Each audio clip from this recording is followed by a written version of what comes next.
시겠습니다.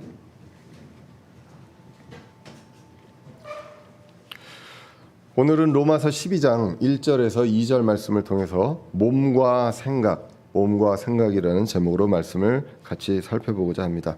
우리가 이제 로마서 1장부터 쭉 봤습니다. 로마서 1장부터 11장까지 계속해서 구원에 대한 전반적으로 구원과 성화와 영화에 대한 교리가 나온다라고 이제 보시면 되겠습니다. 특별히 이제 로마서 1장부터 8장까지는 저와 여러분들 개개인입니다. 개개인에 대한 하나님의 구속 사역, 어떻게 구원을 받는지, 구출을 받는지, 이 죄의 수렁에서 어떻게 구출을 받는지에 대한 내용이 나왔다면 9장에서 11장까지는 이스라엘 민족에 대한 내용이 나옵니다. 이스라엘 민족을 하나님께서 선택하셨고 계획하셨습니다. 그래서 이 두 부류로 이제 나오게 되는데, 우리가 1장부터 8장까지를 통해서 개인이 그리스도를 통해서 어떻게 구원받는지를 우리가 정확하게 알게 됩니다. 구원에 대한 무슨 어디서부터 구원이냐? 죄들을 사면받고 죄의 권세, 죄의 지배 아래서 구출을 받는 게 바로 구원입니다. 그것을 우리가 할 수 있으면 너무나 좋겠습니다. 하지만 이 세상에 어떤 사람도 자신의 어떤 노력으로, 행위로 할 수가 없습니다. 그래서 그리스도께서 이 세상에 오셔서 죽음과 부활을 통해서 이 모든 것들을 이루셨다라고 기록을 합니다. 그래서 이제 로마서 6장에서 보시면 우리가 그리스도의 몸이라고 이야기합니다. 우리가 그리스도 안으로 침례받았다라고 이야기를 하고 있습니다.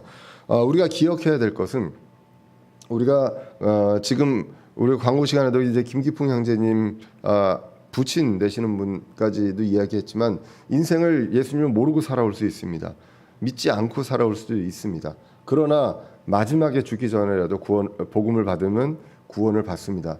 왜 그렇습니까? 불공평한 게 아니라 저와 여러분들이 노력이나 힘으로 무언가를 이룬 것이 아니라는 것입니다. 모든 것들은 값없이 주님께서 주시는 그 은혜로 구원을 받는 거기 때문에 일찍 구원을 받거나 아니면 죽기 전에 구원을 받거나 똑같이 하나님께로 간다는 것입니다. 거기에 불공평함이 있을 수 없다라는 것입니다. 그것을 이야기합니다. 그래서 모두에게 불가능하기 때문에 하나님이신 예수님께서 이 땅에 오셔서 모든 것들을 계획대로 이루시고 십자가에서 사형을 당하시는데, 예수님의 죄 때문이 아니라 저와 여러분들의 죄들 때문에 십자가에서 대신 죽으셨다는 것입니다. 대신 사형을 당하심으로 인해서 그것을 받아들이면 우리는 구출을 되는 것입니다. 어디로부터? 죄들, 그리고 죄와 권세로부터 구출된다라는 것이 복음이라는 것입니다. 이 부분들에 대해서 로마서 8장까지 이제 이야기를 했고요. 그리고 6장에서 이제 침례를, 그러니까 그리스도 안으로 이제 들어온 자들이기 때문에 우리는 이제는 구원받은 자들은 성화의 단계로 가야 된다라는 내용을 이야기를 합니다. 근데 이 성화가 쉽지 않다. 그래서 7장에서는 성화에 대한 어려움에 대해서 이야기합니다. 내가 생각은 하나님의 법을 따르려고 하지만 나의 몸은 그렇지 않다라고 이야기합니다. 그래서 사도 바울도 본인 자신을 나는 비참한 사람이다라고 이야기할 정도로 이제 그렇게 이야기하는 것을 보게 됩니다. 그런데 그렇다고 해서 구원을 잃어버린 것은 아니다. 그것이 이제 8장에 나오게 됩니다. 그래서 8장에서는 성화와 영화, 이 모든 것들이 하나님의 미리 아심과 선택으로 이루어졌고, 이 모든 것들에 있어서는 영원하게 안전하게 보장되어 있다는 것입니다. 그것이 이제 로마서 8장까지 이어지게 되면서 개인의 구원에 대해서, 그리고 성화와 영화, 그리고 구원에 대해서 안전하게 보장되어 있다. 이제는 끝까지 지키신다. 취소되지 않는다는 것을 분명하게 이야기합니다. 내가 한 행위라면, 내가 변절하면 취소될 수 있습니다. 하지만 처음부터 내가 한 것이 아니기 때문에 이것은 주님의 그 주권적인 것으로 모든 것을 이루셨기 때문에 그것에 대해서 안전하게 이제 보장을 해주신다라는 이야기를 하고 이제 9장에서 11장으로 넘어가게 됩니다. 그래서 이스라엘이 민족적으로 그리스도를 거부하게 됩니다. 그 거부하는 일에 의해서 이방인들에게 구원이 가게 됩니다. 그리고 복음이 가게 됩니다. 그러면 유대인들이 버려졌느냐? 그것이 아니라 유대인들은 다시 회복된다라고 이야기합니다. 이것은 신비입니다. 왜 신비이냐? 하나님께서 우리를 구원하실 때 하나님의 긍휼을 우리가 힘입어 입어야 됩니다. 받아야 되는데 이 긍휼을 유대인만 받느냐 이방인만 받느냐가 아니라 유대인, 이방인 이 모든 세상의 사람들이 다 받을 수 있는 기회를 주기 위해서 이러한 일들이 민족적 선택과 거부와 그래서 이방인들에게 그 긍휼이 넘어가는 그러한 일들이 있었다는 것입니다. 그래서 로마서 11장 31절에 이와 같이 이 사람들 또한 이제 믿지 아니한 것은 이 사람들은 이제 유대인입니다. 너희는 이방인이죠. 그리고 너희가 얻은 긍휼을 통하여 그들도 긍휼을 얻게 하려 함이라. 모두에게 긍휼을 얻게 하는 그것입니다. 그래서 불쌍히 여김을 받습니다. 긍휼이라는 것이 무엇입니까? 받은 대로 대가를 치러야 합니다. 우리가 받은 만큼 형벌을 그대로 받아야 되는데 그것을 하나님께서 긍휼을 힘입어 주셔서 그 형벌을 받지 않게 해주는 것이 긍휼입니다. 그래서 이 긍휼을 입어야만 우리가 살 수 있는 것입니다. 그것이 이제 구약에 성경에 나와 있던 것을 우리가 계속해서 봤습니다. 그러면서 이제는 구원을 은혜로 받게 됩니다. 우리를 불쌍히 여기셨기 때문에 예수 그리스도를 하나님이신 예수 그리스도를 이 땅에 보내셔서 은혜로 예수 그리스도를 통해서 저와 여러분들을 구출하셨다라는 내용입니다. 그래서 이제 의롭게 되었습니다. 결국 이방인과 유대인들이 다른 시대에 어떤 다른 역사를 통해서 있었지만 그러나 긍휼을 받는 것은 이 두 모든 사람들이 모든 민족이 다 긍휼을 받게 된다는 것입니다. 자, 이렇게 하고 이제 12장으로 넘어오게 됩니다. 12장에서 이제 성화의 삶, 구원받은 그런 신자의 삶이 이제 12장부터 펼쳐집니다. 우리가 구원을 받았는데 구원까지는 내가 한 일 없이 행위 없이 은혜로 받았는데 그러면 이제 우리가 그 구원받은 우리가 이제는 어떻게 살아가야 하는가 이 부분에 대해서 이제 성화의 삶에 대해서 어렵다는 내용만 이제 배웠지 이제 12장에서 이제 이것들이 이제 구체적으로 나오게 됩니다. 그래서 구원이 먼저고 그 이후에 성도의 삶이 나오게 됩니다. 그래서 오늘 본문은 그러므로로 시작을 합니다. 그러므로 형제들아 내가 하나님의 긍휼을 힘입어 너희에게 간청하노니 너희는 너희 몸을 거룩하고 하나님께서 받으실 만한 살아있는 희생물로 드리라. 그것이 너희의 합당한 섬김이라 라고 기록을 하고 있습니다. 하나님은 오늘 로마서를 통해서 바울을 통해서 성도들에게 간청합니다. 누구에게 간청합니까? 형제들입니다. 그러니까 구원받은 그런 성도들에게 간청합니다. 명령이 아니라 간청합니다. 영어로 beseech라고 되어 있는데 성경에서 한 70번 정도 나옵니다. 그래서 사람이 그 이스라엘 민족이 하나님께 간청했었습니다. 그리고 또 사람이 사람에게 간청합니다. 하나님께서 사람을 통해 사람에게 또 간청하는 그러한 내용이 나옵니다. 오늘 로마서 12장 1절은 이제 구원받은 사람들에게 간청하는 내용이 나옵니다. 무엇입니까? 긍휼을 힘입어서 간청한다라고 기록이 되어 있습니다. 긍휼을 힘입습니다. 우리가 누구에게 간청할 때 악담을 하고 저 친구 이제 그 어떻게 똑바로 사는지 보자, 잘 사는지 보자라고 하는 것이 아니라 긍휼히 여김으로써 긍휼을 힘입어서 간청한다는 것입니다. 하나님이 우리에게 간청합니다. 왜? 우리를 긍휼히 여기시기 때문에 우리에게 긍휼을 주셨기 때문에 간청하고 있습니다. 고린도후서 10장 1절에서는 이렇게 기록합니다. 나 바울은 이제 그리스도의 온유함과 부드러움을 힘입어 직접 너에게 간청하노라 라고 얘기합니다. 무언가 구원받은 사람들에게 그 삶에 대해서 권면할 때 우리는 강하게 너 이렇게 하면은 안 돼, 너 똑바로 살아, 안 그러면은 벌 받아, 이게 아니라 간청합니다. 그리스도의 온유함과 부드러움으로 그리스도께서 온유함과 부드러우셨습니다. 그 성품 그리고 하나님의 긍휼히 여기시는 그 성품 그것을 힘입어서 직접 간청합니다. 뭐라고 간청하냐 하면 이제 그 10장에 이후에 여러 가지 이야기들이 나옵니다. 비록 우리가 육신 안에서 걸으나 육신을 따라 싸우지 아니하노니 우리의 전쟁 무기는 육신에 속하지 아니하고 하나님을 통해 강력하여 강한 요새들도 무너뜨리니라 라고 나오면서 순종에 대해서 나옵니다.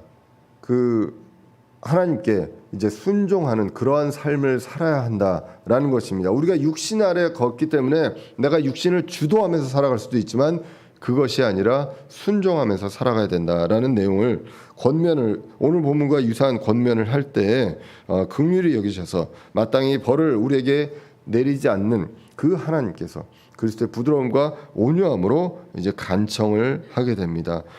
그런데 어떤 것을 간청했습니까? 오늘 로마서 12장 1절에 보시면 우리 몸을 거룩하고 받으실 만한 그런 희생물로 드리라는 것입니다. 오늘 본문이 무엇을 희생물로 드리라고 하냐면 저와 여러분들의 몸을 드리라고 이야기를 하고 있습니다. 이 내용이 결국은 저와 여러분들의 삶을 이야기한다고 이야기도 합니다. 넓게 보면 저 여러분들의 삶 이거를 드리는 것 맞습니다. 그런데 더욱더 명확하게 보면 저와 여러분들의 몸을 드리라고 이야기를 하고 있습니다.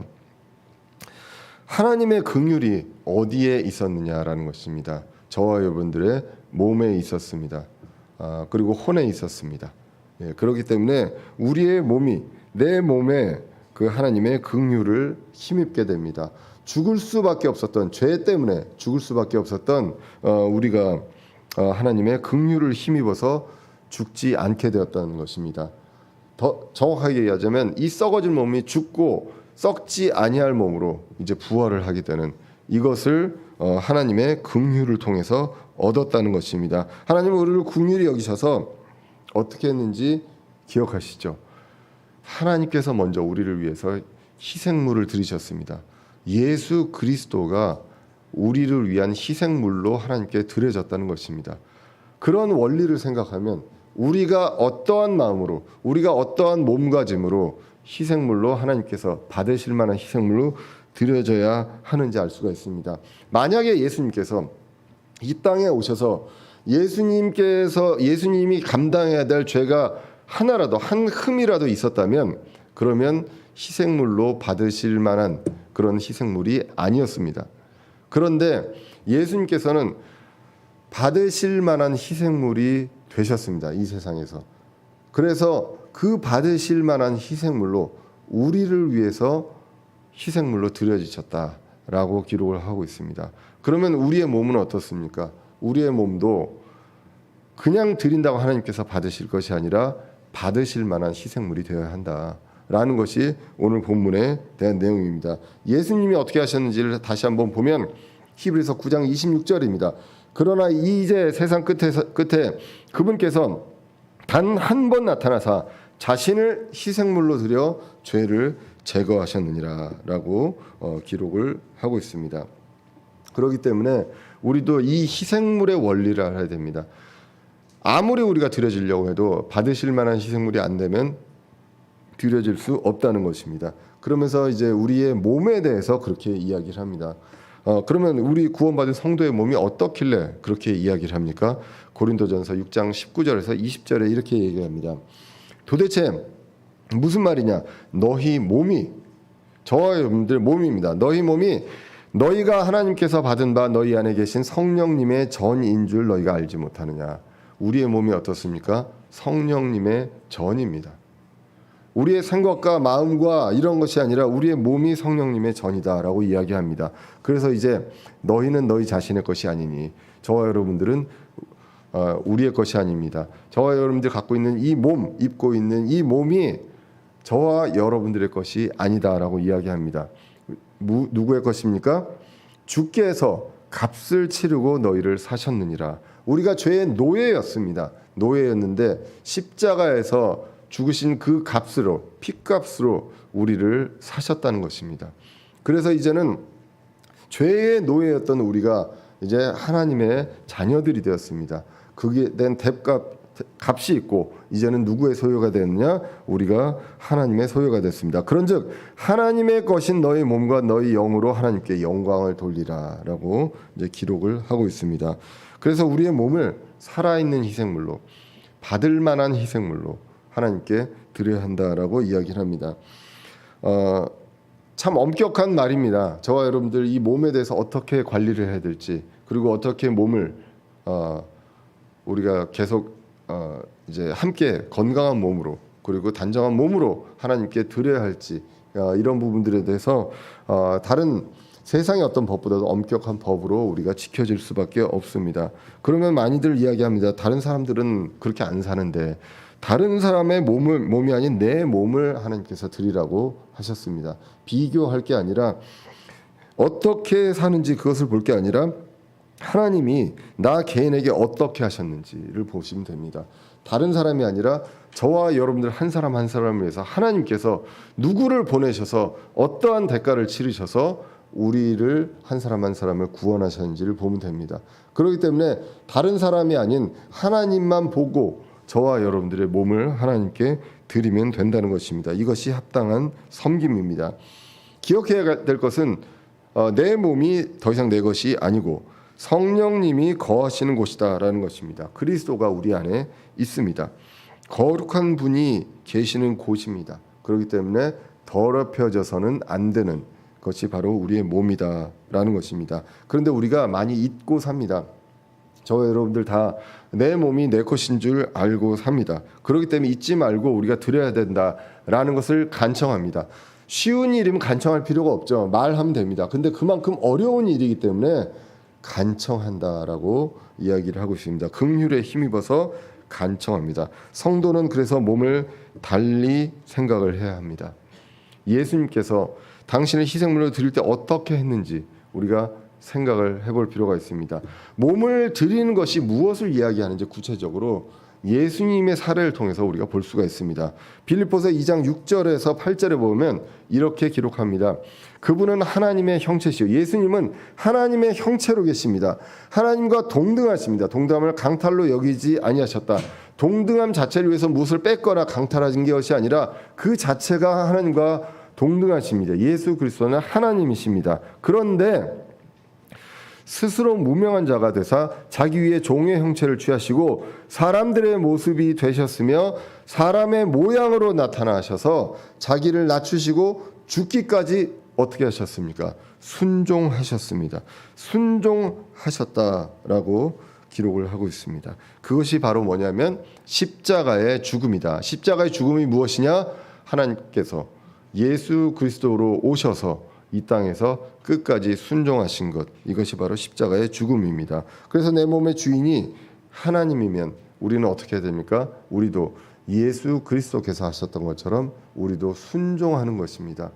하나님께서 말씀을 통해서 우리의 몸과 마음과 생각을 어떻게 해야 한다는 것을 밝히 알려주셨습니다. 그렇기 때문에 그것에 순종하는 것, 그것이 받을 만한 희생물로 드리는 것이고 합당한 섬김이다라고 기록을 하고 있습니다. 내 몸의 정체성이 무엇인지 알아야 합니다. 누구의 소유인지 알아야 됩니다. 그런데 육신의 상태는 그렇지 않습니다. 그렇기 때문에 로마서 7장 25절에서 이렇게 이야기합니다. 예수 그리스도 우리 주를 통하여 내가 하나님께 감사하노라. 그런즉 이와 같이 내 자신이 생각으로는 하나님의 법을 섬기되 육신으로는 죄의 법을 섬기노라라고 이야기를 합니다. 우리가 이런 것들을 잊고 살고 내 몸의 소유가 누구인지 그리고 내가 이것을 드려야 하는 내 몸인지 아니면 내가 내 마음대로 그냥 사용해도 되는 그러한 몸인지 이러한 부분들에 대해서 모를 때 그때 이러한 갈등들이 생긴다라는 것입니다. 그래서 우리는 순종함으로 몸을 드립니다. 이것을 이제 합당한 섬김이다라고 오늘 로마서 12장 2절에서 이야기했고 오늘 이 본문에서도 그렇습니다. 우리가 생각으로 하나님의 법을 섬긴다. 합당하게 섬깁니다. 그럴 때 우리가 받으실 만한 이제 희생물이 된다라고 기록을 합니다. 베드로전서 2장 5절에서 이렇게 기록합니다. 너희도 살아있는 돌들로서 영적 집으로 건축되고 예수 그리스도를 통해 하나님께서 받으실 만한 영적 희생물로 드리는 거룩한 제사장이 되었도다. 우리가 이제 거룩한 제사장입니다. 그런데 하나님께서 받으실 만한 영적 희생물을 드리는 그러한 제사장이 되었다라고 이야기를 합니다. 저와 여러분들 영적 희생물입니다. 그런데 더 나아가서 오늘 본문은 몸도 그렇게 드려야 한다라고 기록을 합니다. 이 몸은 우리가 예수님의 원리에서 볼 수 있고 이 몸을 잘 우리가 소중하게 여기고 내 것이 아니고 하나님의 것으로 소중하게 여기고 이 안에 누가 지금 거하시는지 이것을 기억하고 소중하게 여기고 거룩하게 여김으로써 그러면서 하나님께 받으실 만한 희생물이 된다는 것입니다. 그래서 우리 크리스천들은 이 외모에 있어서도 하나님께 받으실 만한 그러한 것들로 이제 가꿀 필요가 있고, 그리고 사람들에게도 성경에서 그랬잖아요. 사람들에게 하듯 하지 말고 주께 하듯이 섬기라고 했습니다. 그렇기 때문에 사람들을 만날 때 내가 옷을 입고 할 때도 나의 만족이 아니라 그 만나는 사람에 대해서 그 사람을 존중하고 섬기는 마음에 그러한 자세로 옷을 입어야 되고, 그런 것들이 이제 필요하다라는 것입니다.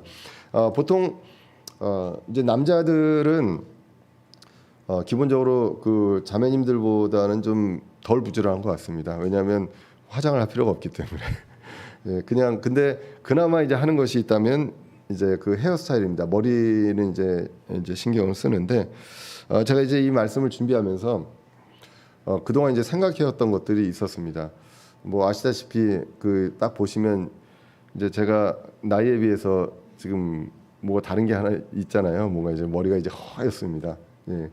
그런데 그 염색에 대한 그런 생각들을 이제 하게 됩니다. 염색에 대한 생각들을 하게 되는데 염색을 하기도 했었고요. 지금은 이제 염색을 하지 않습니다. 그러면서 뭐 어떤 생각을 여태까지 했냐면, 사실은 염색을 하냐 마냐는 내가 거울 봤을 때 나의 만족을 위해서 이제 생각을 했었습니다.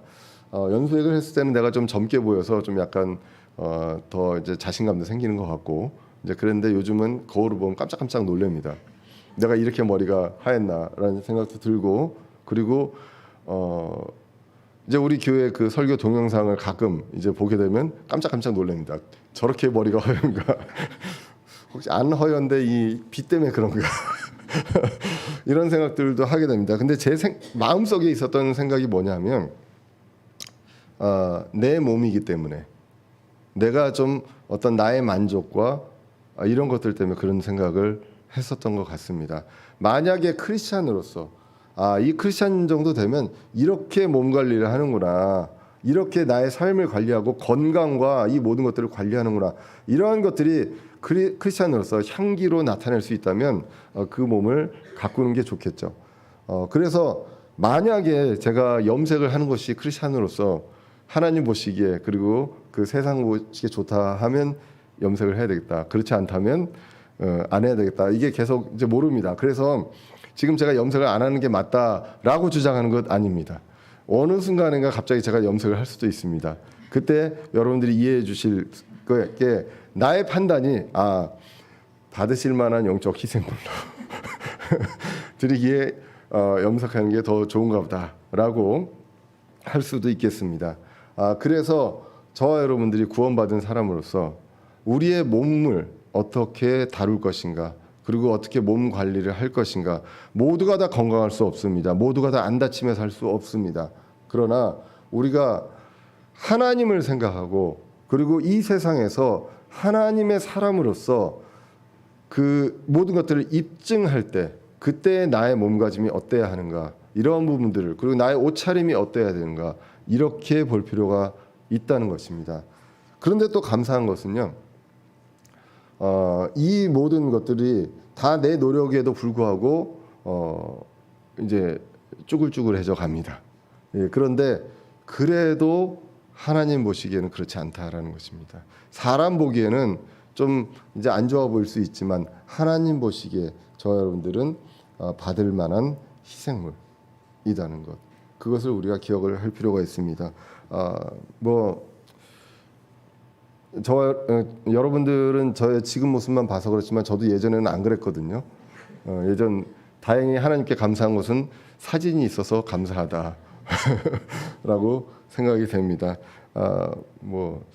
그런데 우리가 사진을 보면서, 과거로 보면서 나도 이때가 있었지라고 이제 생각을 할 수도 있습니다. 하지만 또 감사한 것은 어떠한 모습이라도 하나님께서 우리를 받아주신다. 이것이 또한 은혜라는 것입니다. 우리가 몸을 생각할 때 하나님께 드린다는 마음을 생각할 필요가 있다. 그리고 그것은 무엇이냐? 하나님께서 하라는 대로 이 몸에 대해서 순종할 필요가 있다라는 것입니다. 나의 만족을 위해서 뭔가를 할 수도 있지만 그것이 아니라 내 몸이 나의 만족을 위해서 있는 것이 아니라 하나님께 드리기 위해서 있는 것이다. 이것을 우리는 구원받은 형제자매들은 기억을 해야 한다는 것입니다. 그것이 합당한 섬김입니다. 몸을 순종함으로써 합당하게 이제 받으실 만하게 섬김이 이루어지게 됩니다.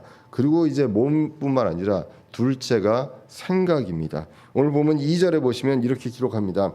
너희는 이 세상에 동화되지 말고 오직 너희 생각을 새롭게 함으로 변화를 받아 하나님의 그 선하시고 받으실 만하며 완전하신 뜻이 무엇인지 입증하도록 하라라고 기록을 합니다. 먼저 하지 말아야 될 것이 나옵니다. 세상에 동화되지 말라는 것입니다. 영어로 conform입니다. 그래서 이 form이 형태거든요. 근데 con이 들어가면 이거는 갖게 되는 것입니다. 근데 뒤에 변화는 transform이죠. 그래서 이거는 변화가 되는 형태가 바뀌는 것입니다. 그렇기 때문에 세상의 형태가 같은 형태가 되지 말라라는 것으로 이제 보게 됩니다. 그래서 우리가 크리스찬이 하지 말아야 될 건 세상과 달라야 한다는 것입니다. 옳고 그름을 떠나서 세상과 다르다라는 것. 이것을 우리는 기억을 할 필요가 있습니다. 요한일서 2장 15절 16절에 이렇게 기록합니다. 세상이나 세상에 있는 것들을 사랑하지 말라. 어떤 사람이 세상을 사랑하면 아버지의 사랑이 그 속에 있지 아니하니 세상에 있는 모든 것은 육신의 정욕과 안목의 정욕과 인생의 자랑입니다. 그래서 이것은 아버지에게서 나지 아니하고 세상에서 나느니라라고 기록합니다. 세상을 사랑하지 말라라고 합니다. 그렇게 하면 아버지의 사랑이 그 속에 없다. 왜 세상을 사랑하지 말라고 합니까? 세상이 좋아서가 아니라 세상에 있는 것들은 육신의 정욕이고 안목의 정욕이고 인생의 자랑입니다. 이것은 아버지에게서 난 것이 아니라는 것입니다. 우리가 로마서 11장 마지막 절에 뭐라고 그랬습니까? 모든 것이 아버지에게서 나고 아버지를 통하고 아버지에게로 간다고 합니다. 그런데 이 세상에 있는 것들은 그렇지 않다라는 것입니다. 그렇기 때문에 거기에 있는 것들에 동화되는 것은 아버지에게서 난 것이 아닌 것에 동화되는 것입니다. 그렇게 되면 세상 사람과 구별이 안 된다는 것, 이것 자체가 입증이 우리가 저와 여러분들이 크리스찬으로서 입증이 안 되는 일입니다. 이제 믿는 사람으로서 우리가 달라진 점이 있다면 뭐냐면 세상이 하고 있고 우리가 당연하게 생각하고 있는 것이 정말 당연한 것인가 이거를 생각을 해볼 필요가 있습니다. 다 많은 사람들이 그렇게 합니다. 저희가 뭐 이제 그 애들 이제 키우고 할 때도 뭐 하지 마라 그러면 아니요 애들 다 하는데 우리 친구들 다 하는데요라고 이야기합니다. 세상이 다 하면 그래도 그것이 정당한 데서 다 하느냐? 그것이 바로 세상에 동화되는 것입니다. 우리는 세상이 다 하면 일단 의심을 갖고 봐야 됩니다. 모든 사람이 다 그렇게 한다? 그러면 이것이 과연 성경적으로 하나님께서 그렇게 하라고 하시는 것인지 우리가 구별을 해볼 필요가 있다는 것입니다. 우리는 나아가야 될 방향이 정해져 있습니다. 하나님을 바라보고 갑니다. 그리고 우리가 크리스천으로 어떻게 살아야 되는지 그 방향을 보고 갑니다. 그 방향을 보고 가는데 대다수의 많은 사람들이 그 방향을 보고 가지 않습니다. 시대가 가면서 진리가 바뀝니다. 포스트 모더니즘 자체가 시대에 따라서 진리가 바뀌는 것입니다. 우리 크리스천들은 시대가 변해도 성경적 진리가 바뀌지 않습니다. 결국 시대가 바뀌면서 진리가 바뀐다는 것은 성경적 진리, 우리가 나아가야 될 방향과 반대 방향으로 간다는 것입니다. 그런데 거기에 동화돼서 간다. 믿지 않는 사람과 거의 구별이 안 된다라고 했을 때 우리가 과연 세상에 동화되고 있는가 아니면 변화되고 있는가 이런 것들을 이제 살펴볼 필요가 있다는 것입니다. 성경은 더 강하게 이야기합니다. 세상과 친구가 되는 것은 하나님과 원수가 된다는 것입니다. 야고보서 4장 4절입니다. 너희 가늠하는 남자들과 가늠하는 여자들아 세상과 친구가 되는 것이 하나님과 원수되는 것인 줄 너희가 알지 못하느냐. 그러므로 누구든지 세상의 친구가 되고자 하는 자는 하나님의 원수가 되느니라. 세상의 길과 하나님의 길은 반대로 가게 되어 있습니다. 그래서 베드로전서 2장 11절에 이렇게 말씀합니다. 극진히 사랑하는 자들아 나그네와 순례자인 너에게 내가 간청하노니. 저와 여러분들이 누구입니까? 나그네와 순례자입니다. 이 세상에서 완전히 뿌리 내리고 사는 사람이 아니라 저와 여러분들 다 이 세상을 떠나는 사람들입니다. 이 세상은 우리가 영원히 정착하고 있을 곳이 아니라는 것입니다. 나그네와 순례자인 우리에게 베드로도 간청합니다. 뭐라고 얘기하냐면 혼을 대적하여 싸우는 육체의 정욕들을 삼가라. 우리의 몸을 내가 몸이 원하는 곳으로 가는 것, 내가 편한 곳으로 가는 것, 이것 자체가 육체의 정욕들을 따라서 가는 것입니다. 그것들은 우리 구원받은 사람들의 혼을 대적해서 싸우는 것입니다. 그래서 이것들에 대해서 삼가해야 한다라고 기록을 합니다. 로마서 8장 7절입니다. 육신적인 생각은 하나님의 법에 복종하지 아니할 뿐만 아니라 참으로 그리할 수도 없으므로 하나님과 원수되는 것이다 라는 것입니다. 우리는 늘 살면서 정당화합니다. 저와 여러분들 몸이 피곤하고 또 몸이 이렇고 많은 주위의 사람들이 이럴 때 우리는 정당화합니다. 그런데 저와 여러분들이 정말로 피곤하고 힘들게 살죠. 우리는 다른 사람들 토요일 날 놀러 가서 일요일 날 돌아오는데 저희는 주일 날 교회를 옵니다. 규칙적인 생활을 합니다. 그리고 규칙적으로 헌금도 드리게 됩니다. 남들보다 일단은 돈을 내는 게 많습니다. 예, 그러한 여러 가지 힘든 삶을 살고 있습니다. 늘 이야기하지만 제가 경기도에서 이제 동탄에서 여기까지 오는데 올 때는 굉장히 빨리 옵니다. 갈 때는 2시간 반에서 3시간이 걸릴 때도 있습니다. 예, 왜? 놀러 갔다가 올라오는 사람들 때문에 그렇습니다. 대한민국에 이렇게 수많은 사람들이 매주 놀러를 갑니다. 놀러 가는 게 뭐 나쁘다는 게 아니라 우리 크리스찬들은 그 놀러 갈 수 있고 쉴 수 있는 시간을 하나님께 드리고 있습니다. 굉장히 힘들고 피곤한 삶을 살고 있습니다. 세상에 동화되지 않고 신자의 삶을 살고 있는 것입니다. 그러면 남들도 그렇게 사는데 우리가 그렇게 살아도 되지 않느냐라고 반문할 수 있느냐라는 것이죠. 남들이 아니라 우리는요 그렇게 살지만 우리는 하나님께 받은 것이 있습니다. 받은 은혜가 있잖아요. 남들이 받지 못한 은혜가 있기 때문에 우리는 그 은혜, 이 구원 때문에 우리는 그 남들보다 시간을 쪼개고 돈을 쪼개서 하나님께 드립니다. 그리고 우리 인생 전체를 하나님께 드립니다. 왜냐? 우리는 가야 할 곳이 정해졌고요. 하나님께로 갑니다. 영원히 그것을 보장받았습니다. 이거보다 더 큰 게 어디 있냐는 것이죠. 그렇기 때문에 우리는 다른 사람과 놀러 가는 사람과 그리고 일요일 날 그냥 그 교회에 가지 않고 다른 자신만을 위해서 사는 그러한 삶과 우리는 달리 살 수밖에 없습니다. 왜? 우리는 받은 긍휼과 은혜가 있기 때문입니다. 그래서 이러한 것들에 동화되지 말라라고 이야기하고 이제는 무엇을 하라고 기록을 합니다. 다시 로마서 12장 2절을 보시면 너희는 이 세상에 동화되지 말고 오직 너희 생각을 새롭게 함으로 변화를 받으라고 합니다. transformed라고 나오게 됩니다. 그래서 하나님의 선하시고 받으실 만하며 완전하신 뜻이 무엇인지 입증하도록 하라. 몸만 받으실 만한 것이 아니라요. 생각도 받으실 만한 그런 하나님의 뜻이 무엇인지 그것을 이제 입증하라고 합니다. 그러면서 생각을 새롭게 하라고 합니다. 누구의 생각으로요? 하나님의 생각으로 하라는 것입니다. 이것이 바로 변화입니다. 원래 그렇게 살지 않았습니다. 그런데 이제 우리는 변화됐습니다. 어떻게? 새롭게 변화됐습니다. 우리가 생각하는 것이 이제 하나님은 무엇을 원하시는가? 그전까지는 내가 어떻게 하고 싶은가였다면 이제는 하나님이 나에게 무엇을 원하시는가? 어떻게 하기를 원하시는가? 이것을 먼저 반문합니다. 우리 교회가 여러 가지 것들을 결정할 때 우리 교회의 성도들을 보고 어떻게 사람들을 보고 하는 것이 아니라 하나님께서 이 교회의 머리 되시는 그리스도께서 어떤 것을 원하시는지 그것을 보고 결정하는 그러한 길로 항상 가야 한다는 것입니다. 이것이 바로 변화입니다. 그런데 이 생각을 어떻게 우리가 알 수 있습니까? 말씀을 통해서 알 수 있다고 기록을 합니다. 에베소서 4장 21절입니다. 진리가 예수님 안에 있는 것 같이 너희가 그분의 말씀을 듣고 그분에게서 가르침을 받았을진데, 말씀을 듣고 말씀의 가르침을 받습니다.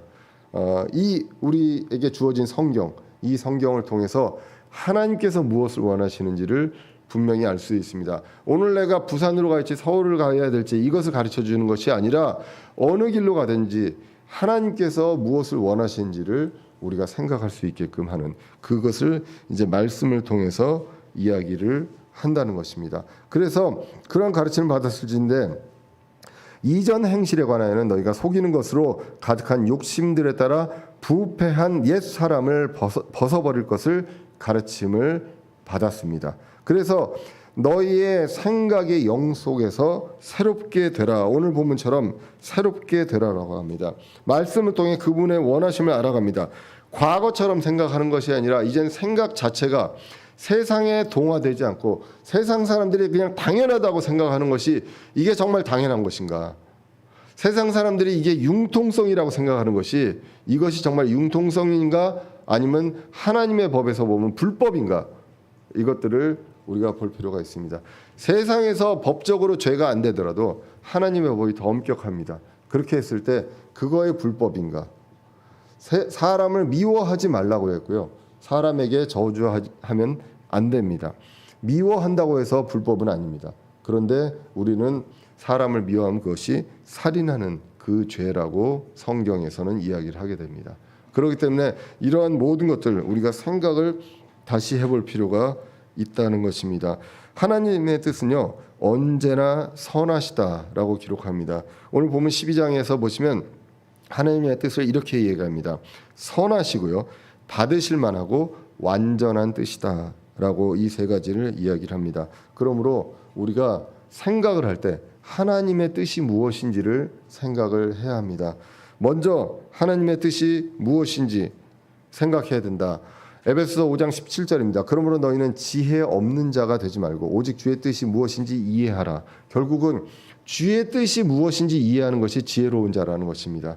하나님을 두려워하는 것, 이것이 지식 그리고 지혜의 시작이라고 잠언에서 이야기를 하고 있습니다.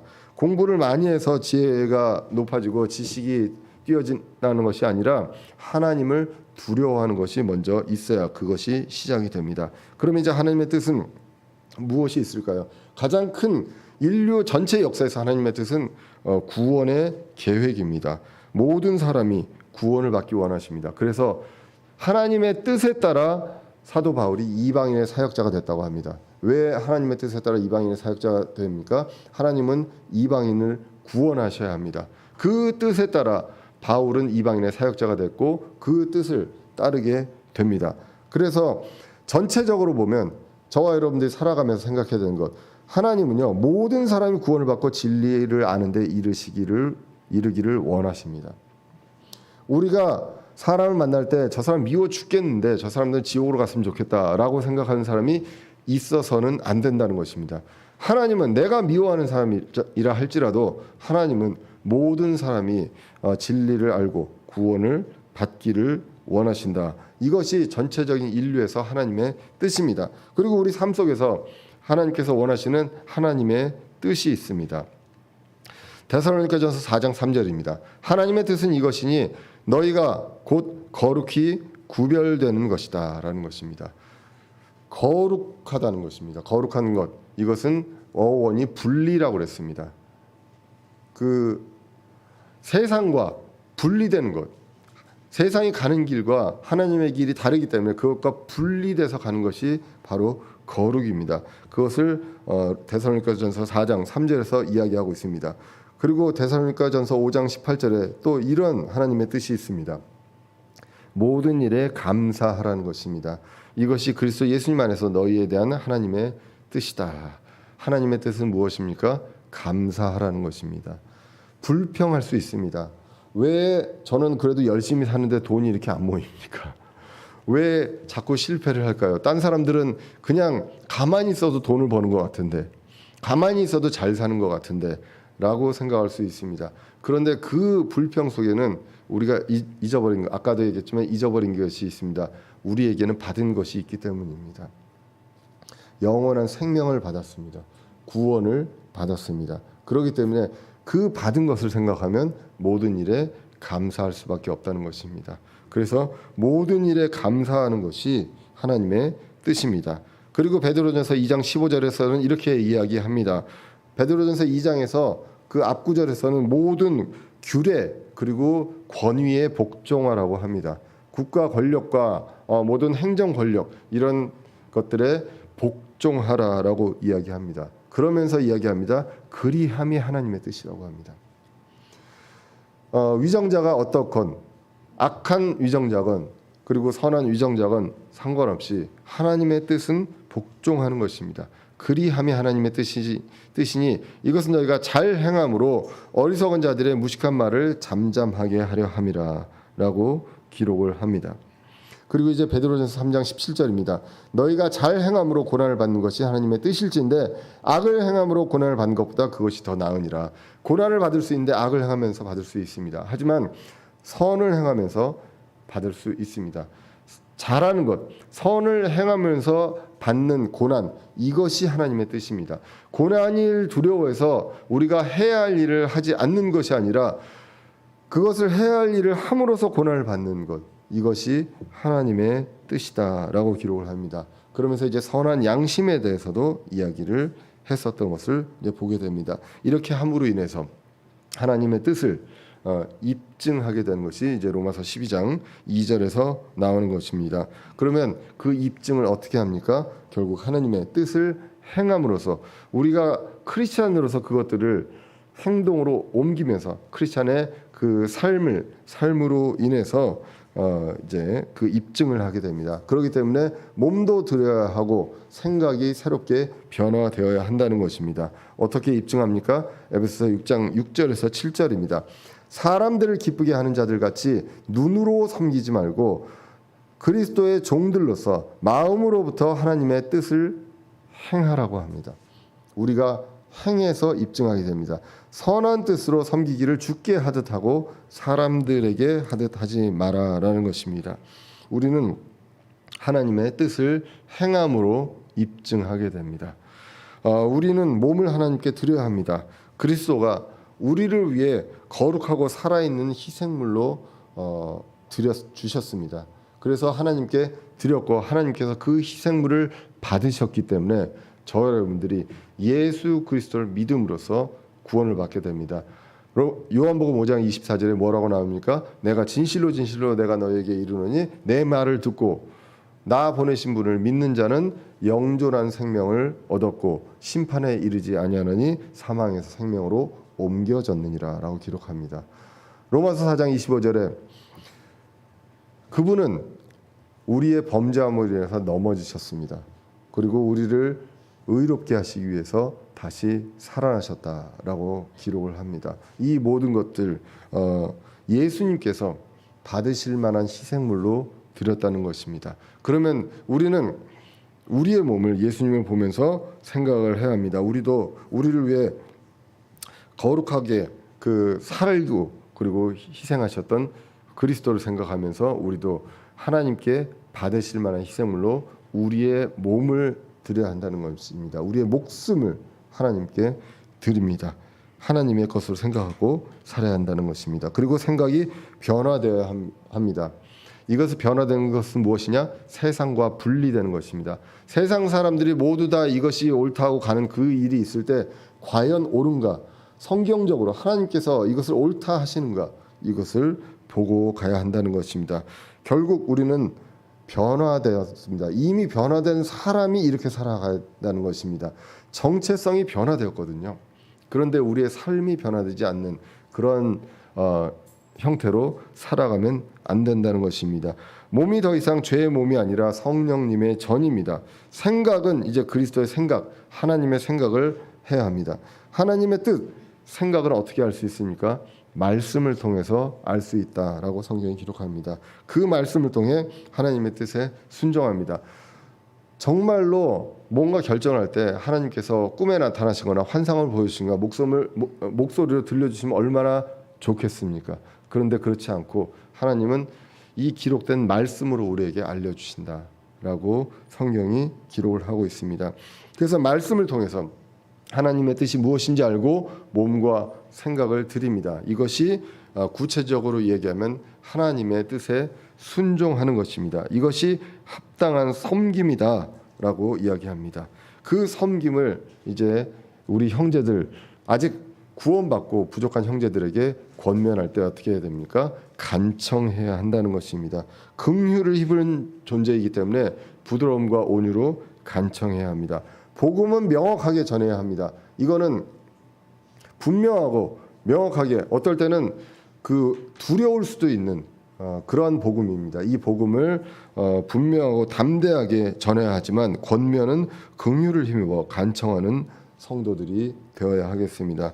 주님께 몸과 생각을 받으실 만하게 드리고, 그것을 우리가 삶 속에서 주님 다시 오시는 날까지 삶 속에서 그것을 입증하는 저와 여러분들 되시기를 간절히 기원합니다. 기도하겠습니다.